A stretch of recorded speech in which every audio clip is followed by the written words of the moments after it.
Ok? Bom demais. Eu, assim, eu tenho meditado algumas coisas que, na verdade, vocês vão perceber que, muito provavelmente, você não vai levar muito tempo para entender isso, que a gente vai estar vindo aqui compartilhar a palavra e, muito provavelmente, a gente vai estar falando da mesma coisa. Porque, na verdade, a gente está querendo, assim, ser transformado no entendimento.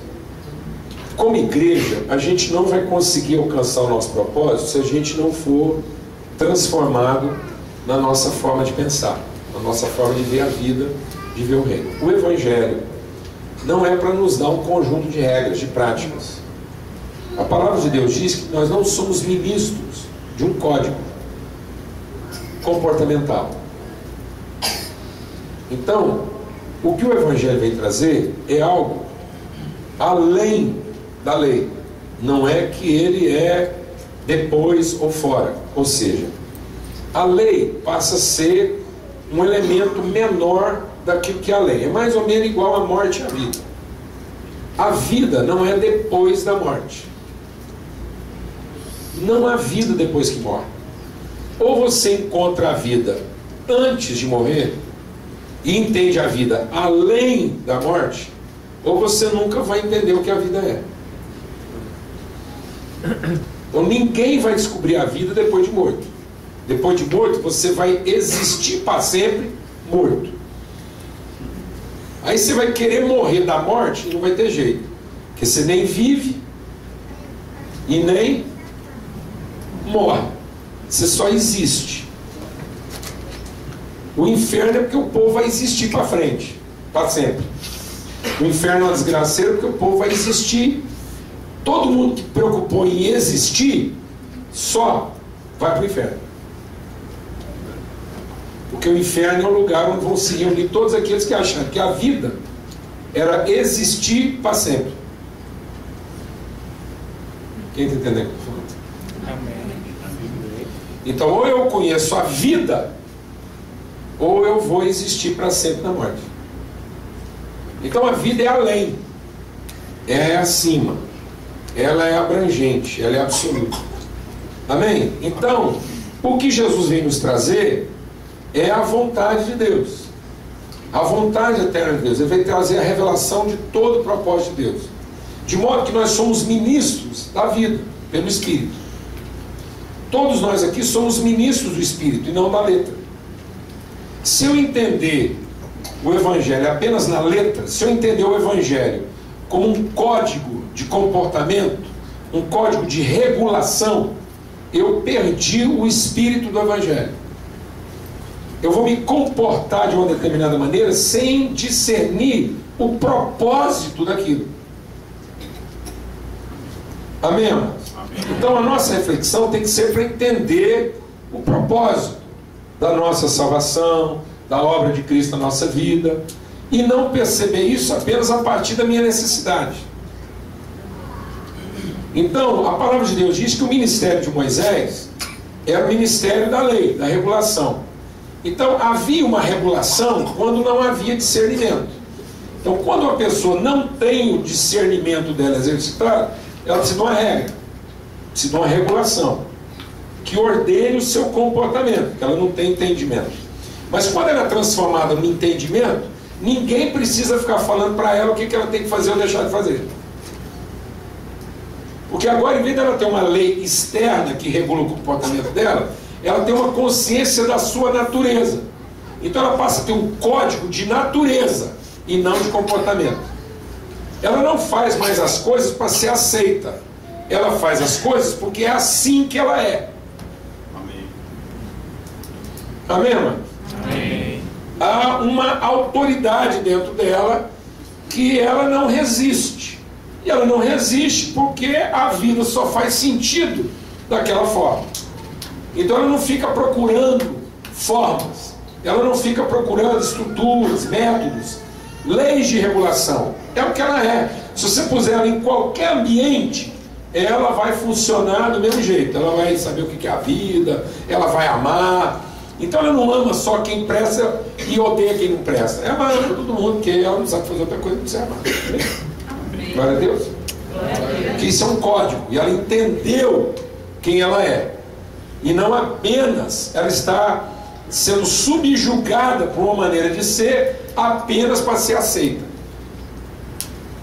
Está claro isso? Se alguém tiver alguma pergunta, para.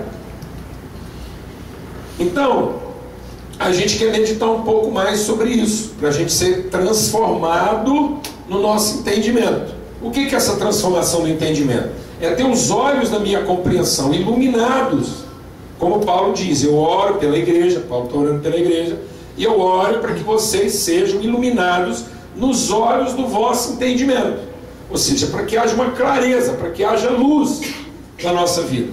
De modo que eu possa compreender as riquezas da nossa vocação. O que é uma vocação? Vocação não é um designativo de presença. Vocação é a identificação da natureza, do nome e do propósito. Então, o nosso problema é que quando a gente recebe um nome, o nosso nome muitas vezes só representa estado, mas não representa condição. O nosso nome é apenas para diferenciar a gente um do outro. Então, se desse um número, era a mesma coisa. Para muita gente, se em vez do cara chamar Joaquim, se ele chamasse 4, é a mesma coisa. Entendeu? Porque ele é um Pedro. Podia ser um João. Não ia fazer a menor diferença. E ele acostuma com esse nome. Mas quando a palavra de Deus fala do nome, ele fala de uma ação, de um propósito. Então o nome da pessoa é mais do... Presta atenção, fala devagar, que a gente vai tratar um conceito aqui assim, importante. É preciso entender que quando a palavra de Deus diz assim, que Jesus é o verbo, quando está falando que ele é o verbo, isso é a palavra, isso está falando de um nome, isso está falando de uma natureza, está falando de uma identidade e de um propósito. Quando a palavra de Deus diz que a palavra é o verbo que se fez carne, ele não é apenas substantivo, ele é a ação. Então Jesus é o verbo porque ele não é um nome substantivo, ele não é apenas para diferenciar Jesus de Judas, ou de Pedro, ou de Joaquim, mas fala da sua natureza, da sua identidade, do seu propósito. Amém, irmão? Amém. Por isso que ele é um verbo, representa a ação, representa o que ele vibra. Então, quando a palavra de Deus diz que Jesus é o verbo, é a parte vibrante da comunicação. Por isso que não há frase sem verbo. Eu posso ter uma frase sem substantivo e sem predicado, mas não posso ter uma frase sem verbo. Eu posso ter uma frase que tenha só o verbo, mas não vou ter jeito de ter uma frase só com substantivo e predicado. Está vendo? O cristianismo também é cultura. Você nem imaginava que hoje ia rolar aqui um clima desse. Então, por exemplo, quando eu digo assim, vá, isso é uma frase. Venha, isso é uma frase. É um verbo. Então eu posso comunicar através de um verbo. Mas não tem jeito de eu comunicar uma mensagem apenas com um substantivo ou com um predicado. Então eu preciso entender o meu nome. Deixa Deus ministrar o seu coração. Eu preciso entender minha vida a partir do verbo. Eu estou explicando, daqui a pouco eu vou ler o texto aqui, tá bom?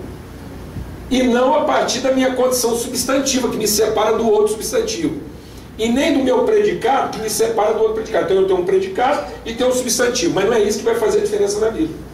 O que vai fazer a diferença na vida é aquilo que eu vibro. É o que esse nome significa na medida em que ele traduz sua natureza através dos seus predicados. Quem está entendendo o que eu estou falando? Amém. Amém?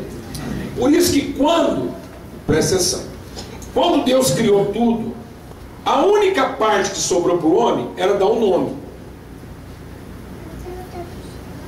Entendeu? E a Bíblia diz que uma árvore só produz fruto a partir da semente que está nela, segundo a sua espécie. Então essa semente é o quê? É o verbo. é aquilo que imprime as características. O ser humano é formado da mesma forma. O quê? O ser humano é formado a partir de uma semente, que é o quê? Uma palavra, um código, que é o quê? O DNA. O DNA nada mais é do que um código que, quando entra dentro do ambiente fértil do óvulo, ele fecunda o óvulo, forma um embrião a partir de uma ordem, de uma palavra. Essa palavra que fecundou o óvulo é uma palavra que vibra, é uma palavra que define suas características, suas funções, suas habilidades e, consequentemente, seus propósitos. Amém? Diz quem ele é. Então ele é mais do que um José. Ele é um José com propósito. Ele é mais do que um Pedro. Ele é um Pedro com características peculiares que cumpre o propósito. Por isso que, quando o povo convertia, a primeira coisa que eles faziam era dar o que para ele? O quê? Um nome. Agora você é o Pedro. Porque se do Pedro você é uma pedra. E é uma pedra que vai trabalhar os fundamentos. Amém? Amém. Pronto, o cara já. Entendeu isso? Está claro isso ou tem alguma dúvida até aí? Amém? Paulo, quando o verbo ele indica estado, não é uma indicação de que estado. Mas geralmente esse estado, ele implica uma condição. Estar naquele estado que é uma condição própria da natureza do verbo. Ele não estaria naquele estado se não fosse essa a sua condição. Então ele tem a condição de estar naquele estado. Se não fosse próprio do verbo, ele não estaria naquele estado. Entendi. É uma consequência daquele estado. Daquele estado. Entendi. Entendeu o que eu estou dizendo, né? Na verdade, o estado já é uma condição possível daquela identidade. Subsequente à identidade. Pronto, se ele não fosse daquela condição, ele nunca estaria naquele estado. Isso é uma boa pergunta, porque trazendo para a vida cristã, tem irmão aí que eles ficam num estado que eles nunca podiam estar, porque quando eles ficam naquele estado, quer dizer que eles são de outra condição. Porque na condição de ser cristão, ele nunca podia ter ficado naquele estado. Ele não está vibrando bem, né? Ele está vibrando numa coisa que não é ele está com a crise de identidade e não de estado. Por exemplo, um cristão não combina com ele o estar amargurado. Está em ódio. O estar amargurado é de outro estado, que não combina com a minha condição. Então, eu só fico amargurado não é porque eu estou com uma crise de condição. Eu não estou com uma crise de estado. Quando o cara está amargurado, ele não está com a crise de estado, ele não está amargurado por causa da situação que ele passou. Ninguém fica amargurado porque o outro o amargurou. Então, na verdade, a dúvida dele não é em relação ao que o outro fez. A dúvida dele acaba sendo a respeito de quem ele é. Porque se ele soubesse quem ele é, ninguém seria capaz de deixá-lo amargurado. Então não é o outro que me amargura, é eu que me deixo amargurar, porque eu confundo a minha identidade. Amém. Por isso que o amor não se irrita. Outro verbo. Ninguém irrita você, você que se deixa irritar. E você se deixa irritar porque você não entende que a sua condição é amar. Se você entendesse que a sua natureza é amor, ninguém nunca conseguia irritar você. Se você está se deixando irritar, você está vendo uma crise de identidade e não de situação. Amém. Amém. Situação nenhuma podia deixar você irritado. Porque essa não é a sua condição. Simples assim. Amém. Então, quando o Adão deu o nome que o Adão deu não era um substantivo. O Adão deu um nome, verbo. Ele foi dar nome nas árvores. Então ele deu um nome assim, ó, goiabe.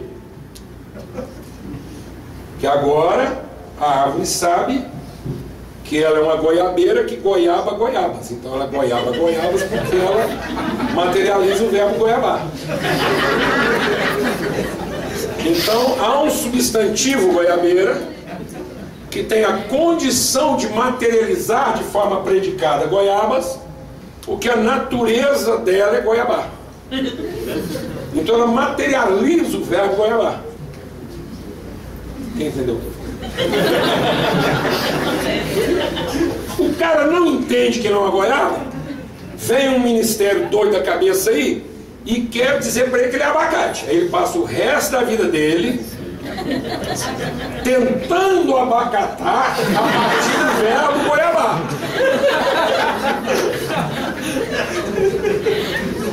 Porque é isso que você faz, você quer treinar uma goiabeira para dar abacate. Então não precisamos treinar ninguém, não. É umas coisas engraçadas. O cara converte, ele é peixe. O que é uma conversão? É um peixe que achava que era girino. Isso que é conversão. Ele estava enganado a respeito do propósito de Deus dele, ele estava perdido porque ele estava lá vivendo como uma anta, sem que ele é um peixe. Aí ele construiu toda uma vida que fazia sentido para ele, porque falaram para ele que ele era uma anta. Aí vem o Evangelho e ilumina ele e fala: gente, sou peixe, vou peixar, vou materializar tudo que é próprio. Quem está entendendo o que eu estou falando? Aí a gente pega, evangeliza o cara e fala assim: você é peixe, beleza? Jesus veio e salvou você ser aquilo que todas fez você para ser. Agora, já que você é peixe, é o seguinte: nós vamos levar você para uma sala de aula, tirar você da água, te ensinar a respirar fora da água, a correr igual um cavalo. Aí quando você aprender um punhado de coisa que a gente quer te ensinar, e você já quase esqueceu de nadar, nós jogamos você dentro da água. É grave assim. É grave assim. Alguém está entendendo o que eu estou falando aqui? Ou preciso explicar melhor? É ou não é verdade? Sendo que ele podia ter os olhos na mente dele, o quê? Iluminados, o entendimento, para que ele conhecesse as riquezas da sua vocação. Que ele já nasceu, foi feito por Deus, com todas as habilidades, ser bem sucedido como um peixe. Aí eu quero transformar um dragão de Komodo num pincher. Só porque eu não gosto do dragão de Komodo. Paciência, mano. Eu não estava lá para Deus, dar opinião para Deus que ele nunca devia ter criado o dragão de Komodo. Entendeu o que eu estou falando? Mas hoje eu louvo a Deus pelos dragões de Komodo. Pensa uma figura que me consola.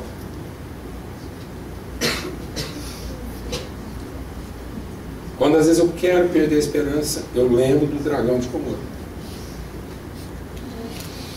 Você sabe o que é o dragão de Komodo? Quem sabe o que eu estou falando? É aquele lagarto, um babento, esquisito, fedorento.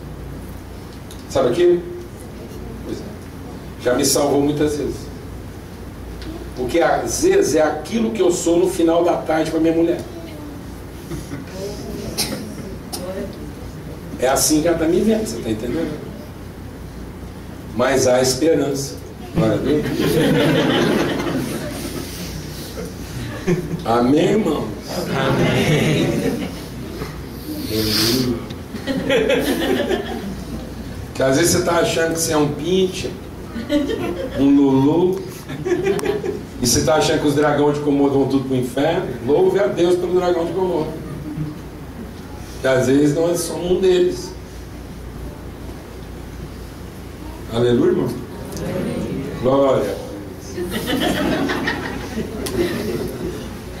Vamos abrir nossas Bíblias então para a gente aprofundar nesse entendimento. Isso é salvação. Porque nós não estamos falando de salvação, porque o nosso problema com salvação é o quê? 2 Coríntios capítulo 13. O nosso problema com salvação é que nós estamos entendendo salvação numa perspectiva de situação e não de condição.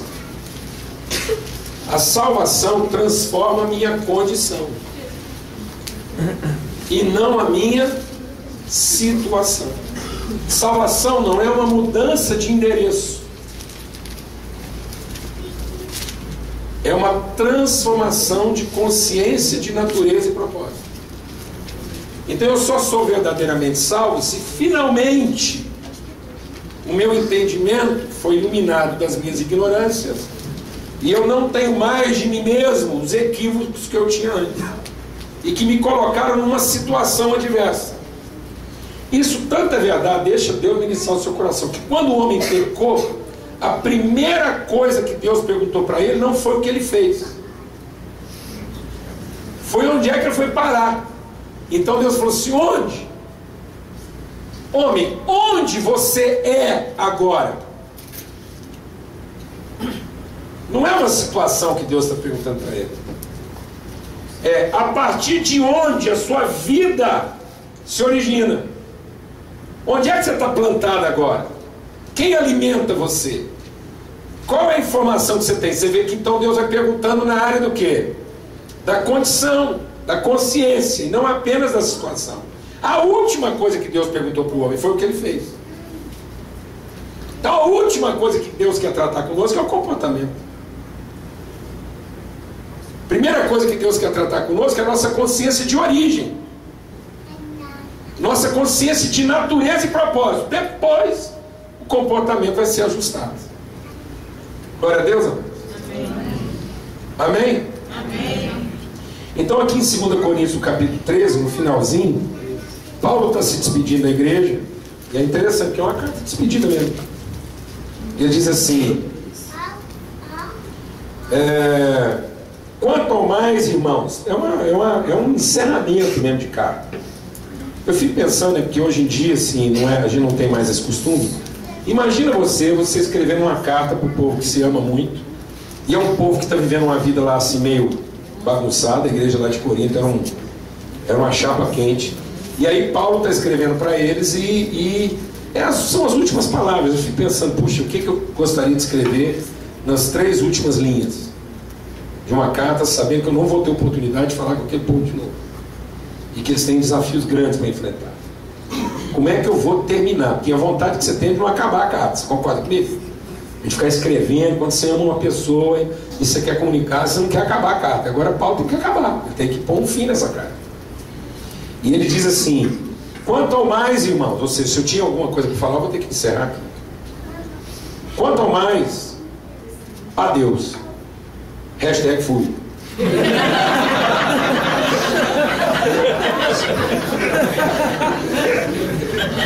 Hashtag partiu. É mais ou menos o que eu estou falando. Acabou. Vou falar agora, encerra. Vocês não vão ouvir mais. Eu não vou poder dizer mais nada. É aqui que eu estou concluindo. Aí como é que ele conclui? Regozijai-vos. O que Paulo está dizendo? Sejam alegres. Amados, o Evangelho é para a gente viver a vida de forma alegre. Isso não quer dizer que a gente não vai sofrer, mas a gente tem que enfrentar nosso sofrimento com alegria. E a única coisa que faz você enfrentar sofrimento com alegria é se você entender o propósito do seu sofrimento. Porque na verdade, amado, o sofrimento só acaba com a gente porque a gente não vê esse propósito que está sofrendo.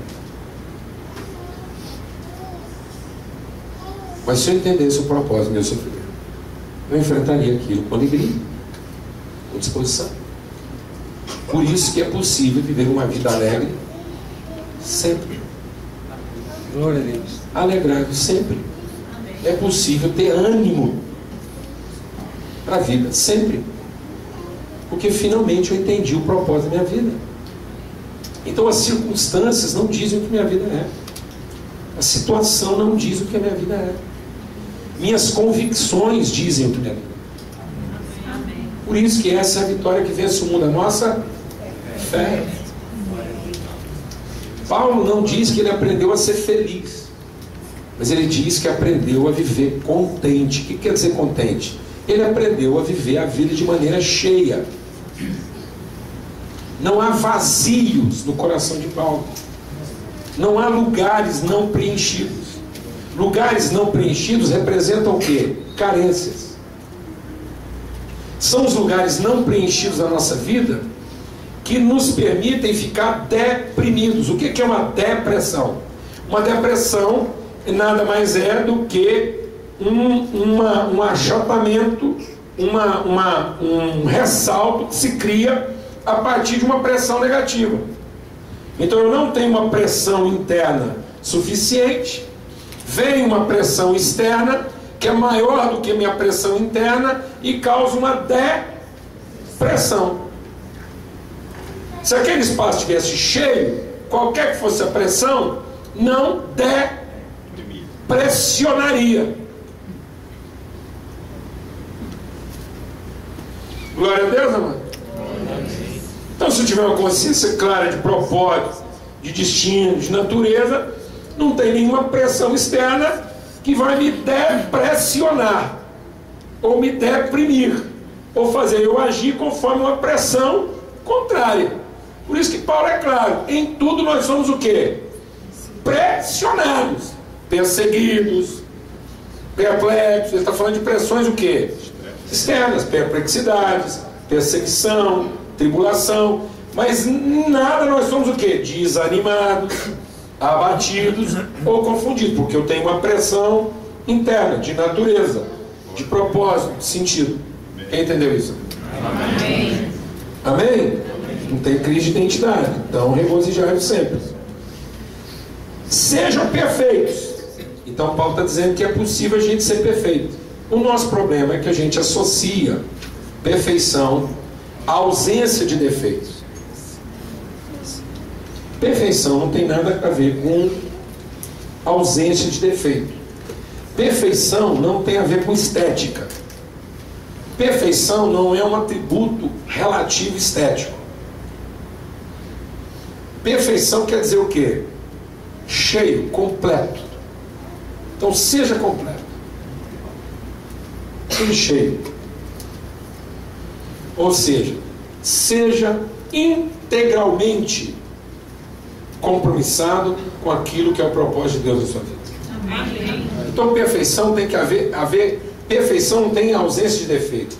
Perfeição é integridade de compromisso. Porque defeito é uma coisa estética. Alguma coisa pode ser perfeita e representar para o outro um defeito. Para os fariseus não tinha ninguém mais defeituoso que Jesus. Porque Jesus não se enquadrava no padrão estético deles. Aliás, diga-se de passagem, Jesus é um cara que nenhuma mulher aqui queria para genro nem para marido. Feio, pobre, morava longe.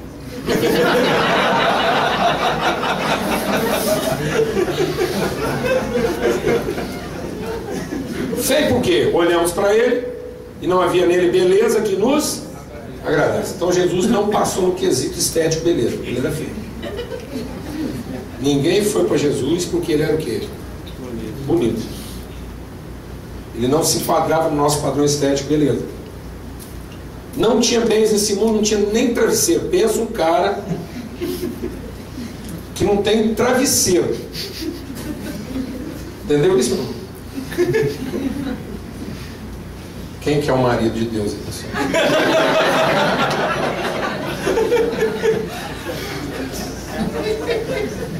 O cara não tinha travesseiro. Pobre. Morava longe. Por acaso pode vir alguma coisa boa lá de Nazaré. O endereço do cara era errado, a economia dele era precária e ele não tinha encantamentos físicos. Por que Jesus foi tão atraente na vida das pessoas? Porque ele era íntegro. Amém? Amém. Se encontrava com Jesus de manhã, de tarde, de noite, ele era o mesmo. Se encontrava com ele hoje, amanhã, depois, ele era. Esse é o sentido de ser novo. Novo não é aquele que está sempre apresentando uma novidade. Novo é aquele que não se corrompe com o tempo. Amém? Amém. Aleluia, irmão? Então sejam perfeitos. Tenham um compromisso integral com aquilo que é o propósito de Deus na sua vida.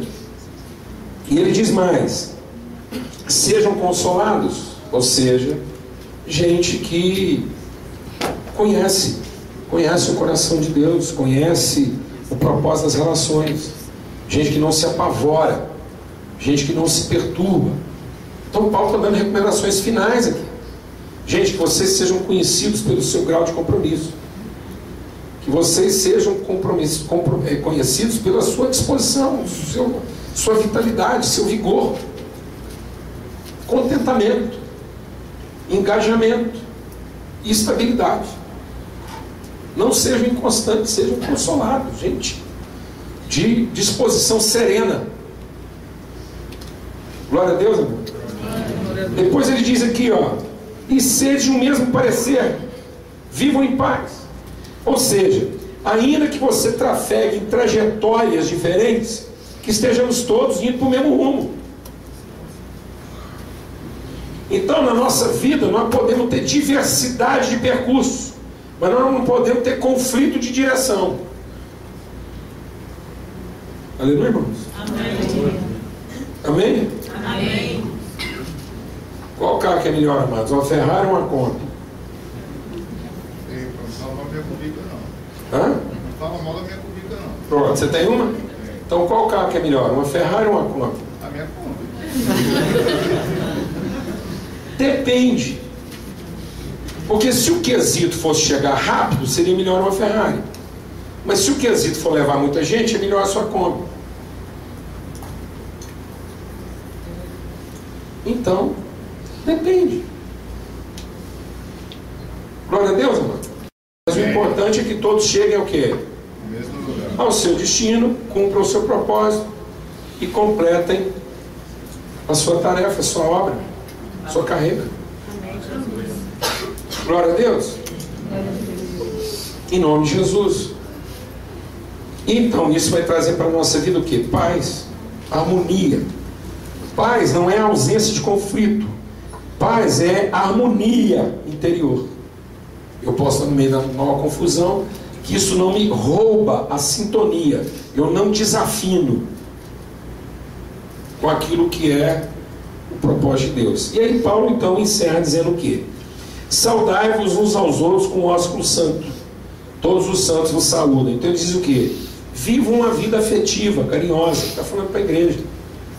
Está faltando essa coisa afetuosa, porque nós fomos abdicando. Você está vendo que ele só está falando de aspectos do quê? Relacionais, ele está falando de propósito, de vida. Ele está falando, ó, gente, beijem-se, celebrem isso, tenham alegria em encontrar um com o outro. Amém, meu irmão? Amém. E aí ele conclui dizendo o quê? Então, já que são as palavras finais, ele diz: a graça de nosso Senhor Jesus Cristo, o amor de Deus e a comunhão do Espírito Santo sejam com todos vocês. E aí a gente quer chamar a atenção agora para esse ponto aqui, porque isso aqui vai ajudar a gente a entender como é que Paulo traduziu a Trindade dentro dos seus atributos distintos. Então o que Paulo está mostrando para nós? Primeiro nós precisamos entender que salvação está em ser iluminado pela palavra, pelo Espírito Santo, pela obra de Deus, para que eu entenda o eterno propósito de Deus para a vida humana. Entender que Deus não estava fazendo habitantes para o céu. Deus estava fazendo habitantes para que na sua vida na terra pudessem conhecer. E conhecer não é no sentido de contemplar, perceber, mas é conhecer no sentido de vivenciar, de terem condições de desenvolverem dentro de si a natureza própria de um filho de Deus.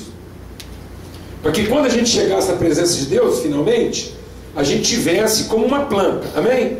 Deus nos plantou na terra para que essa vida na terra, ao cumprir sua plenitude de árvore completa, nessa trajetória, nesse caminho relacional de vida, no apogeu da nossa existência humana, a gente pudesse finalmente discernir a natureza e a grandiosidade da nossa relação com Deus. Quem de fato nós somos e quem foi que Deus fez quando Ele nos fez como sendo sua família. Então Jesus veio para que aqueles que creem em Jesus recebam o poder de se tornarem filhos de Deus. E esse poder não é um empoderamento de ser filho, é a consciência de ser filho. Então quando Deus está falando lá, façamos o homem conforme a nossa imagem e semelhança, façamos a nossa imagem conforme a nossa semelhança, Deus está dizendo que Ele vai produzir uma imagem para que através dessa imagem a sua natureza, a sua identidade possa ser discernida. Então Deus, na verdade, está gerando uma semelhança de si mesmo. Amém? Amém? Alguém que esteja em condições de comungar uma relação com Ele. Isso não tem nada a ver com anjo, não tem nada a ver com as outras coisas criadas. Porque nenhuma outra parte da criação tem a condição de desenvolver uma consciência de natureza a ponto de se relacionar com Deus como um igual. Nenhum anjo vai conseguir. Então Deus não estava atribuindo a nós competências. Deus estava atribuindo a nós a possibilidade de uma consciência que desse sentido às nossas competências. O Satanás, que era o Lúcifer, virou Satanás porque ele achou que o fato dele ter as competências fazia dele um semelhante. E o Evangelho é para que eu entenda que eu sou um semelhante, ainda que eu não pareça ter as competências.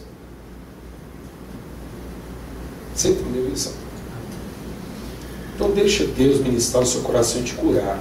Quando há uma atrapalhada hoje na vida da igreja, dos cristãos. Quando a palavra de Deus diz assim: recebereis poder ao descer sobre vós o Espírito Santo, a gente já pensa logo no que, amado? No empoderamento das competências. Vocês vão ver agora quando estiver cheio do Espírito Santo.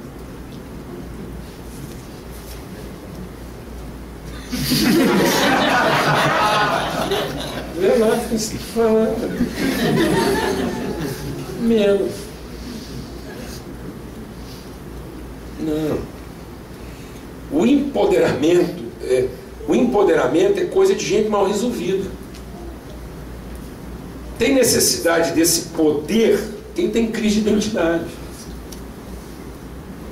Quem não tem crise de identidade pode ser desempoderado, que ele continua tendo a firme consciência de quem ele é e o propósito que ele cumpre. Amém. Amém? Amém? E muitas vezes a melhor forma dele mostrar quem ele é exatamente quando ele não tem nenhum poder. Jesus revelou toda a sua glória quando ele foi destituído de todo o poder. Agora eu estou querendo puxar para trás, achando que a glória está no poder. Não, mas o poder é que está na glória, não a glória no poder. Há verdadeiro poder quando é glória. Mas um poder sem glória não é poder. E a glória está no conhecimento, na consciência.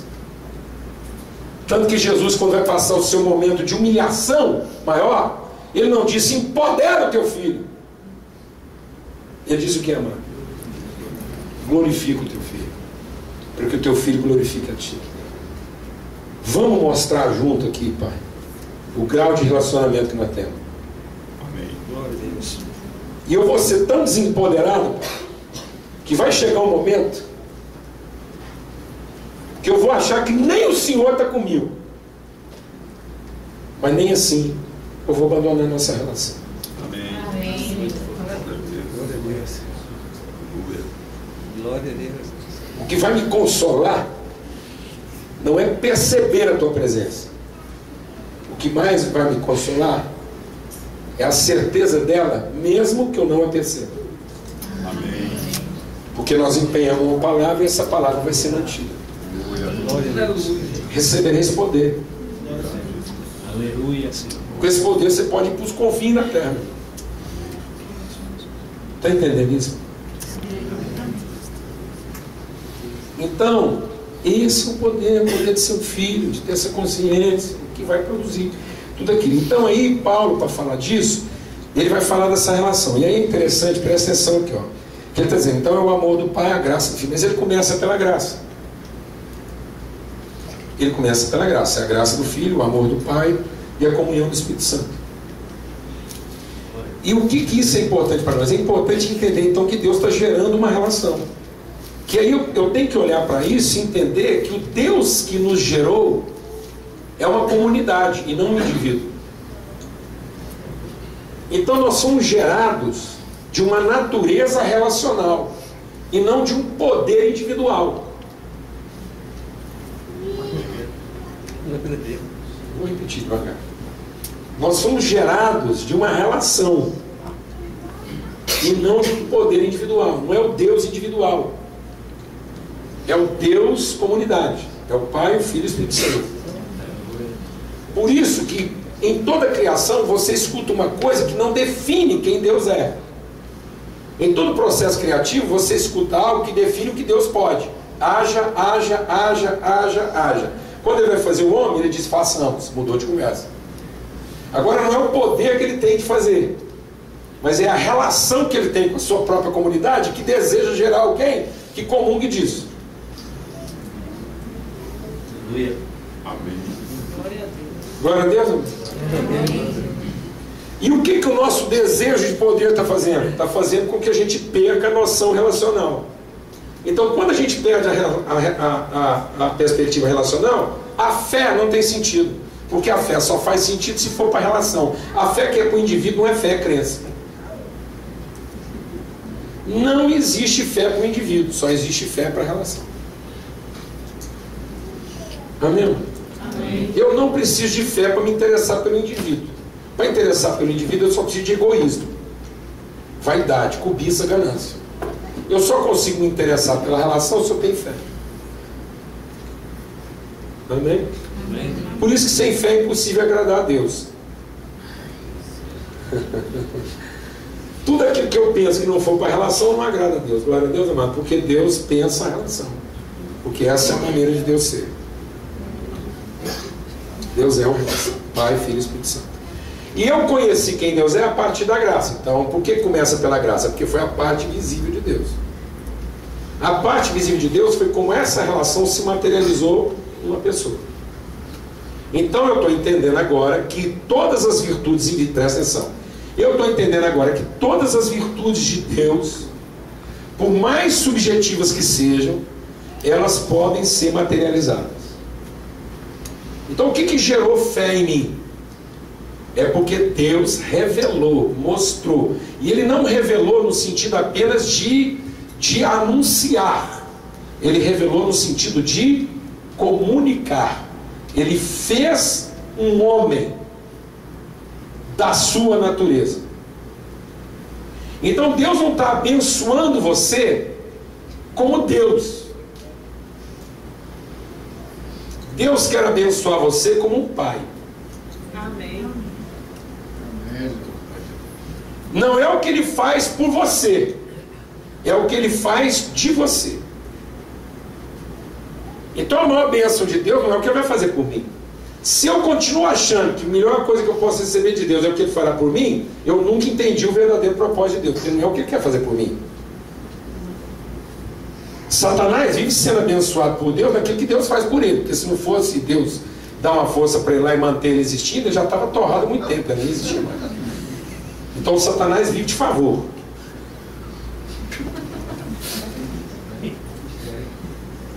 Que às vezes você aprendeu lá, né? Define graça para mim. Qual a definição clássica de graça? Favor imerecido. Agora presta atenção que isso aí pode ser uma verdade absoluta, como pode ser o meu mau engano.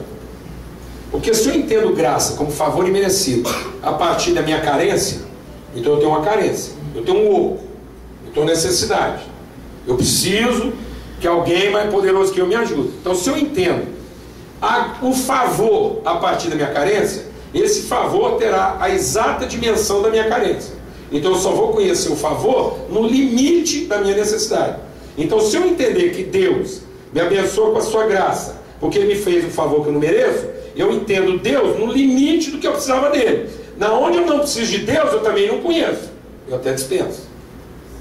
Então eu só tenho compromisso com Deus naquilo que eu preciso. Alguém aqui está entendendo o que eu estou falando? Amém. E aí eu não quero Deus pela relação, eu quero Deus pela necessidade. E a Bíblia diz que onde não há entendimento, nós fizemos do nosso ventre o nosso Deus. Então o que você está chamando de favor imerecido? É porque Ele te salvou de um perrengue? É porque Ele curou uma enfermidade sua? É porque Ele resolveu um problema financeiro? É porque Ele encobriu uma coisa aí que você está morrendo de medo de danar com você e acabar com a sua vida? Isso não é graça. A Bíblia diz que principados e potestades subsistem em Cristo. Isso quer dizer o seguinte, que o diabo, para existir, depende de quem? De Cristo. Então o diabo, para continuar existindo, come na mão de quem? De Cristo. Ele faz por merecer? Não. Então, ele deve a existência dele ao projeto eterno de Deus em Cristo.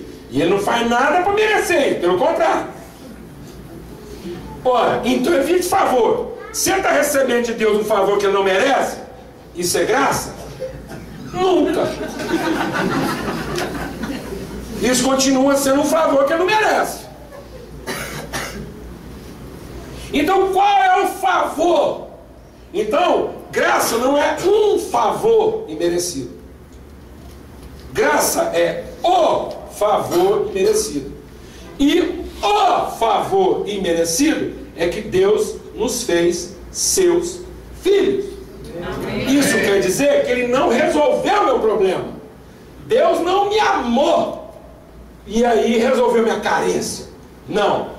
Deus fez o favor de me dar a condição de, além de, ao ser amado por Ele, amar como Ele. Glória a Deus. Glória a Deus. Então o favor singular que Deus fez é que Ele me tornou como Ele, de modo que o diabo convive com Deus mais do que eu sei. Presta culto melhor que a nós, tem hora. Porque toda hora que o diabo chega na presença de Deus, né? Sim, Senhor. O Senhor fala. Culto. Por que a vida dele não é transformada? Porque ele contempla o poder de Deus, ele sabe o que Deus pode, o poder ele sabe. Mas ele nunca vai experimentar o quê? A glória de ser comum, como um com Deus. Ele nunca vai ser transformado na sua consciência, apesar de ter tido preservada todas as suas competências. O que essa desgraceira que o diabo faz tudo é com o poder que ele recebeu de Deus. Os poderes demoníacos são divinos, porque ele recebeu de Deus. E dorme com um barulho desse. Ora em línguas, canta, ora, faz isso. E nunca vai ter sua consciência transformada. Nunca vai partilhar da intimidade de Deus e nunca vai saber o que é ser um filho de Deus. Quem está entendendo isso aqui? Amém. Então, a graça é o meio. A graça é o meio. Por isso que ela vem na frente, porque ela é o meio.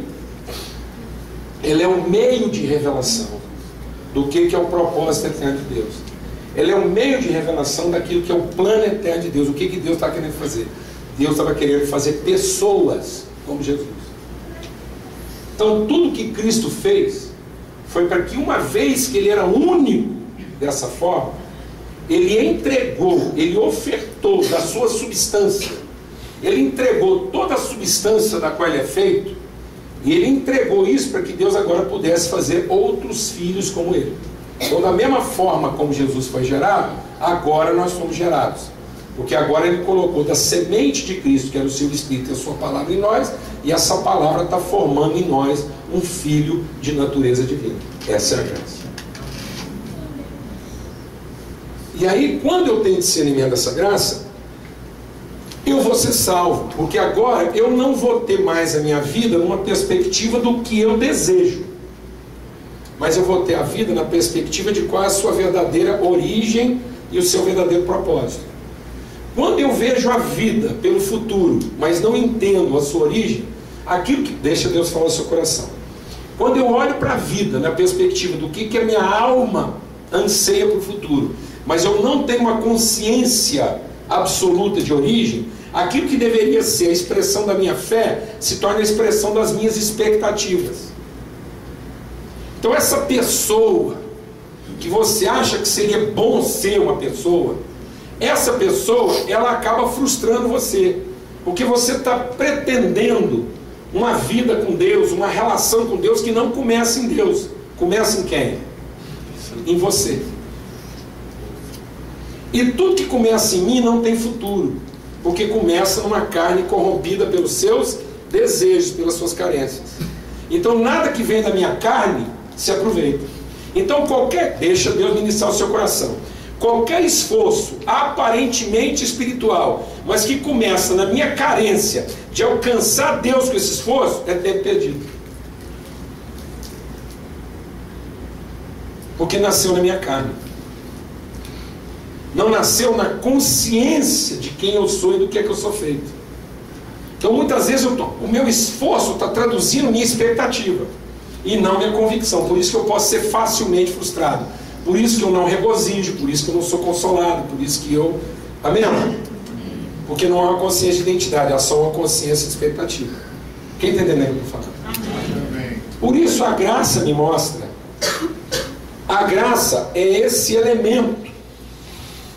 É esse elemento revelado de Deus, é a forma como Deus se revelou de maneira visível, comunicável. Eu agora não contemplo, Deus não é para mim uma expectativa no futuro. Deus é a minha mais absoluta concreção presente, porque eu vi Deus. E eu vi Deus onde? Em Cristo. E em Cristo eu vi Deus e vi o propósito de Deus para a minha vida. Então em Cristo eu vi a minha vida pelo seu princípio e pelo seu fim. Porque presta atenção, o diabo não nos engana, o diabo não nos confundiu porque ele tirou Deus da nossa vida. O diabo nos confunde porque ele colocou Deus na posição errada. O diabo simplesmente tirou Deus da origem e colocou Deus onde? No fim. Aí eu pretendo Deus a partir de quem? De mim. Aí Deus se torna a pior das minhas pretensões. Porque se finalmente eu conseguir alcançar Deus como eu pretendia, no final eu não alcancei Deus, eu alcancei minhas presunções, e eu me torno a pior das pessoas, um religioso cruel. Alguém está entendendo o que eu estou falando? Amém. Porque a carne não aproveita. Então a graça me salva, porque ela me devolve ao meu fim, ao meu princípio, desculpa. A graça me devolve ao meu princípio, e agora eu sei qual é o meu fim. Por isso que Jesus é o meu alfa, princípio, e o meu ômega. Ele é o meu princípio e o meu fim. Ele é o autor e é o consumador. Agora eu sei onde é que a minha fé se fundamenta e para que ela existe. Onde é que a minha fé começa e para onde ela vai me levar. Sem essa revelação da graça encarnada, que é essa pessoa que Deus não mandou Jesus para ajudar você. Amém. Deus mandou Jesus para nos revelar o que Deus quer fazer de nós. Amém. Então Deus vai falar uma coisa séria agora, muito grave. Por isso, Jesus não deu, fala bem devagar, Jesus não deu a vida por mim.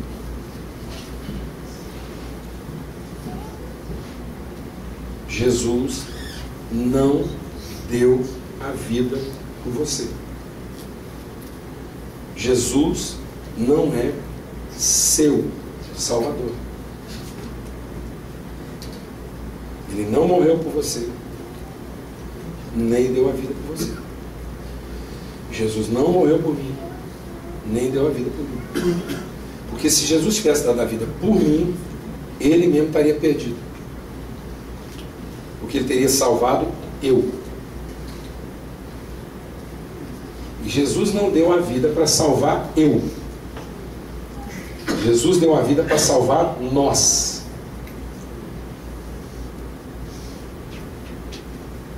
Amém, mãe?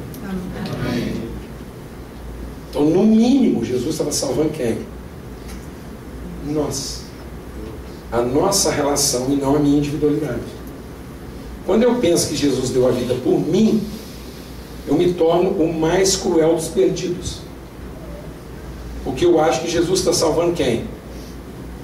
Eu. E Jesus não veio para salvar eu.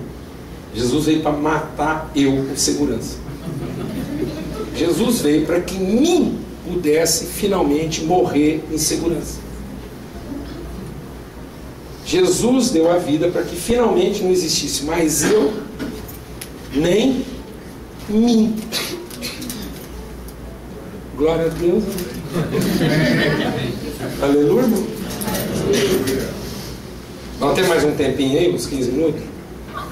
Podemos? Vou explicar como é que está afetando a gente de maneira grave. Eu nem lembro se eu fiz isso aqui da vez passada, mas se fiz, eu vou fazer de novo. Vem cá. Vem cá. Presta atenção o tanto que nós estamos enraizados na carne.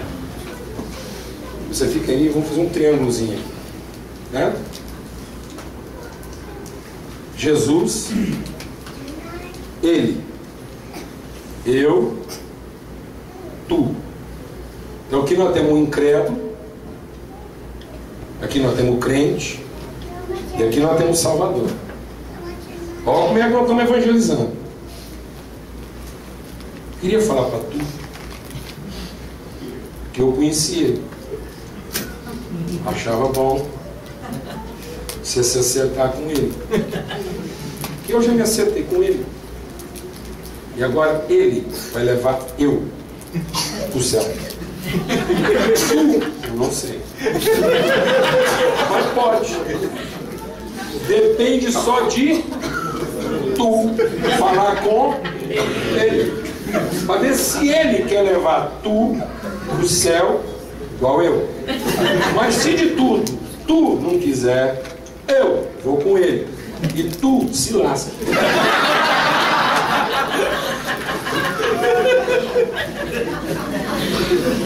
Porque eu estou achando que Jesus veio salvar quem, amado? Mim, eu e junto tu.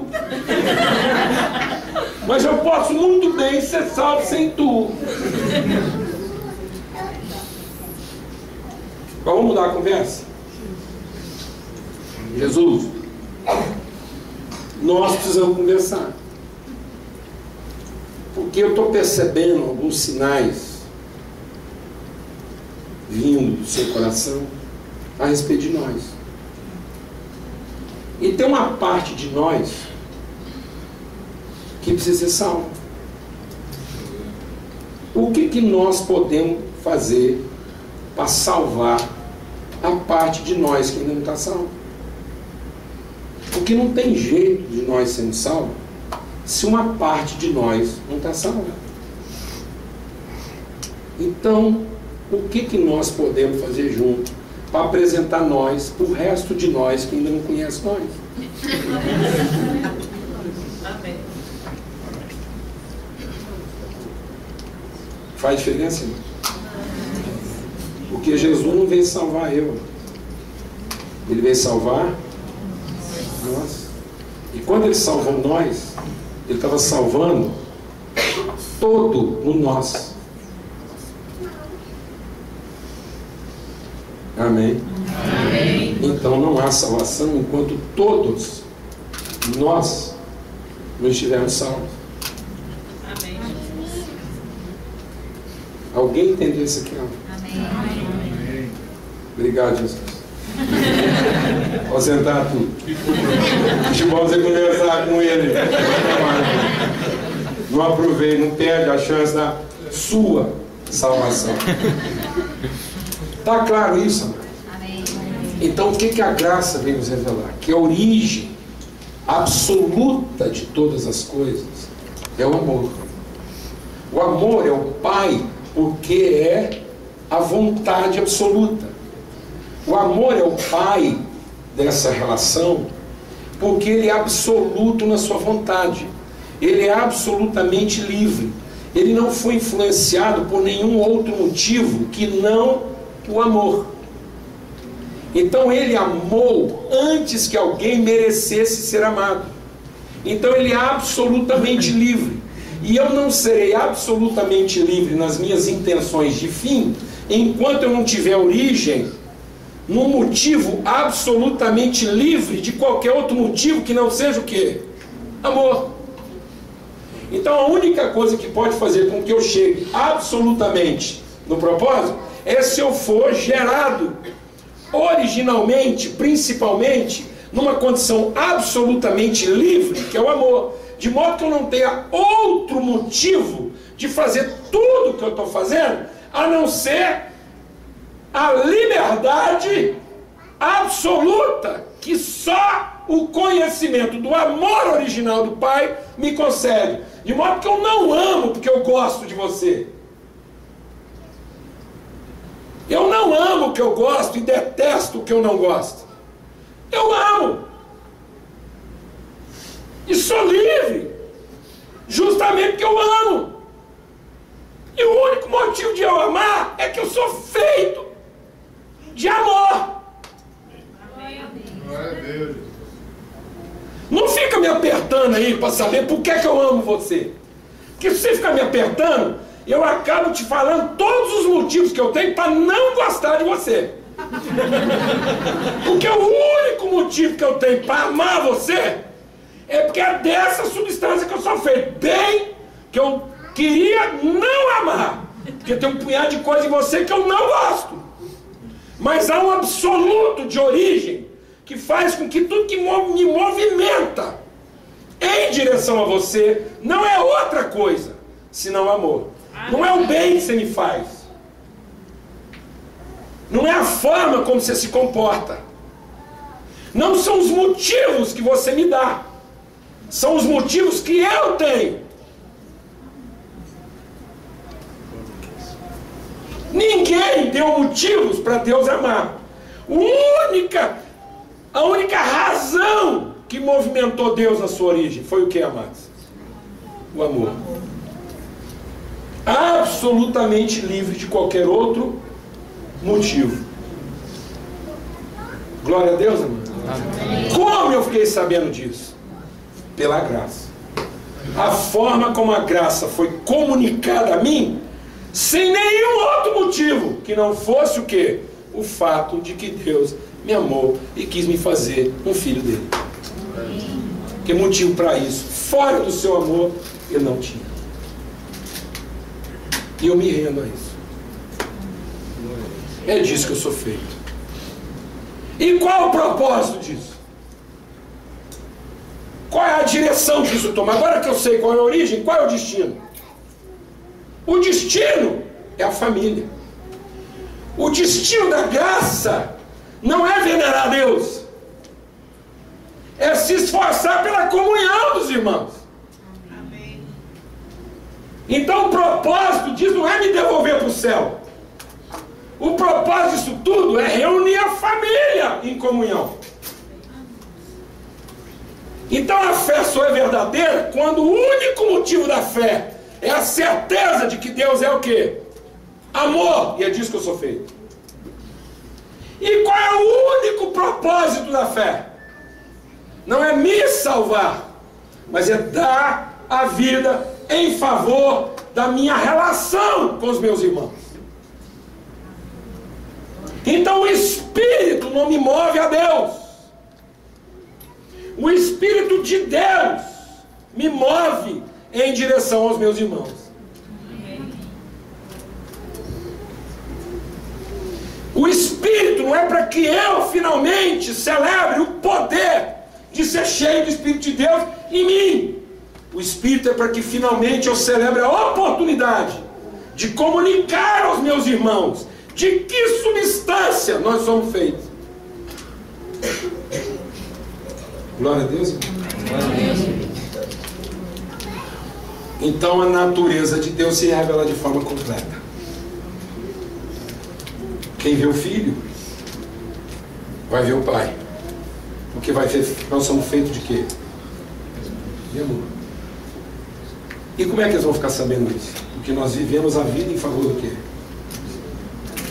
Uns dos outros. O Espírito me move assim. Eu não sei mais viver para quem? Para mim. A minha fé é toda voltada para quem? Para salvar nós. Minha fé não é para minha salvação. A minha fé não é para me proteger de você. A minha fé é para me devolver a você. Amém. Amém. A minha fé é para que a gente viva em favor de nós. Glória a Deus. Glória a Deus. Você crê nessa palavra? Amém. Isso é plenitude do Espírito. Isso é vida do Espírito. Amém? A vida no Espírito não está em a gente manifestar nossas competências. A vida no Espírito está na forma gentil, amorosa, beijoqueira, animada, disposta, alegre, com que a gente vive em comunhão.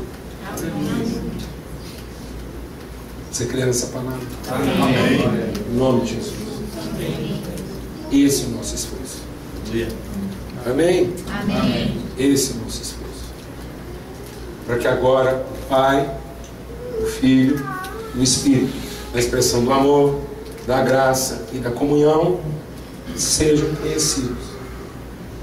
Que a gente revele que isso é assim que a gente vive, porque é disso que a gente é feito. Amém? Amém. Vamos ter uma palavra de oração? Você recebe isso essa noite? Não lamente. Não lamente. Não se queixe. Não murmure a dificuldade que você anda tendo com alguns de nós. Não queira se ver livre de nós. Não peça para Jesus te salvar de nós. Porque seu Pai quer te matar em favor de nós. Deus tem prazer na morte dos seus santos, aqueles que morreram em favor do quê? Da comunhão. Porque agora quem está em Cristo já não vive mais para si mesmo. Aleluia. Fala com Deus aí agora. Peça mesmo assim que esse mover de Deus alcance o nosso coração. Para que a gente seja movido de um motivo absoluto. Que o único motivo que você tem para tudo é o amor. Você não precisa de outro estímulo. Você não precisa que uma pessoa te trate bem para você amá-la. Você não espera por isso. Você não espera ser bem tratado. Você não espera ser correspondido. Você tem dentro de você um motivo que é absoluto.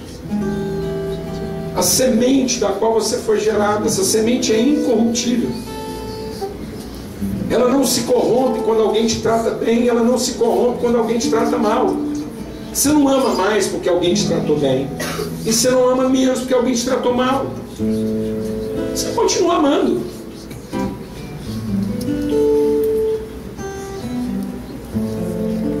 Você não ama mais aqueles que você gosta, e menos aqueles que você não gosta. Você ama, gostando ou não gostando. Abre os seus olhos, olha para cá. Vou te contar uma experiência prática, para você entender o que é isso. O que é amar o que você não gosta. Eu não tenho dificuldade com comida. Geralmente, eu também nunca fui na China. Por isso que eu falo que não tenho dificuldade com comida. O dia que eu vou lá, eu vou resolver. Mas por aqui, dos lugares que eu já fui, não tem dificuldade. Só tem uma coisa que eu não gosto. Giló. Eu não sei onde é que Deus estava com a cabeça. Era uma parada. Mas, depois que eu conheci minha esposa, eu continuo não gostando de giló. Mas eu amo giló. Continuo não comendo, mas amo. Por causa do tanto que ela gosta. Ela gosta demais. Ela gosta para ela E para nós? Gosto que você estuda aqui. Teve vezes na nossa vida que, em vez de eu levar um buquê de flor para ela, eu passei lá numa quitanda, separei giló a dedo, embrulhei bonitinho, levei para ela várias vezes. Alegrou ela mais que um buquê de flores. Então, para mim, eu não consigo ver a vida sem giló. O mundo ia ser terrível sem giló. Porque ali ia viver moado. Entendeu? Aquilo já tá, dá uma farofinha de giló para ela, fica toda satisfeita. Giló com ovo, giló com arroz, vinagrete, o que você quiser. Continuo não gostando. Mas passou a ter para mim uma importância, porque é o que eu amo. Por nós, eu amo. Por mim, continuo não gostando. Mas como mim não interessa, o que interessa é nós. Bendito Jesus. Amém, irmão? Amém. Você entendeu isso? Glória a Deus. Isso é prático. Simples e prático. Amém? Vamos louvar a Deus, irmão? Só mais uma vez aí para a gente encerrar.